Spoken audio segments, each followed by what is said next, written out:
भाजी आणणं तर सोपं आहे, पण ते नीट अरेंज करून ठेवणं म्हणजे रोजचाच मोठा टास्क आहे. आज मी माझ्या किचनमधल्या सगळ्या व्हेजिटेबल नीट अरेंज करून ठेवते. पहिल्यांदा सगळ्या भाज्या चेक करून घेतल्या, कोणती आधी वापरायची आणि नंतर ठरवलं की कोणती वापरायची ते. जे व्हेजिटेबल पटकन खराब होतात ते वेगळे ठेवले आणि बाकीच्या भाज्या क्लीन करून व्यवस्थित अरेंज करून ठेवल्या. असं केल्यामुळे ना रोज कुकिंग करताना पण वेगळीच मज्जा येते आणि फ्रीज उघडल्यानंतर सगळं असं व्यवस्थित एस्थेटिक दिसतं. हे सगळं दिसलं की एक वेगळं सॅटिस्फॅक्शन मिळतं. घरातली छोटी छोटी कामं करायला साधी जरी दिसत असली तरी या छोट्या कामांमुळे आपला दिवस हा मोठा ऑर्गनाइज मस्तपैकी स्पेंड होतो.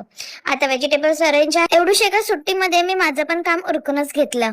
मला आयब्रो करायचे होते आणि किती दिवस झाले मागे लागली होती, मला जायचंय जायचंय जायचंय, पण या पावसामुळेच कधी नाटक असायचं कधी कशाचं नाटक असायचं. पण शेवटी आज काय मी ते आयब्रो करूनच घेतले. मग आता गेलीच होती तर म्हटलं की आपण भाज्या वगैरे पण आणि आता ही मध्ये मध्ये लुडबुड बघताय आमच्या छोटीची, तिचं सगळीकडेच असतं, तिला सगळीकडेच करायचंच असतं. तिचं असं म्हणणं असतं की मम्मी तुझे करते ते मला पण करायला दे, आणि माझं असं असतं की मला माझं करून बाई उरकू दे एकदाच. पण नाही, मी तिला घेते कधी कधी मध्येच असं मला हेल्प करायला वगैरे, पण मजा येते तिला. आणि मध्ये मध्ये मध्ये मध्ये जी लुडबुड चालली असते मला पण आवडते. तुमची पण मुलगी अशी करते का तुमच्यासोबत? मला नक्की.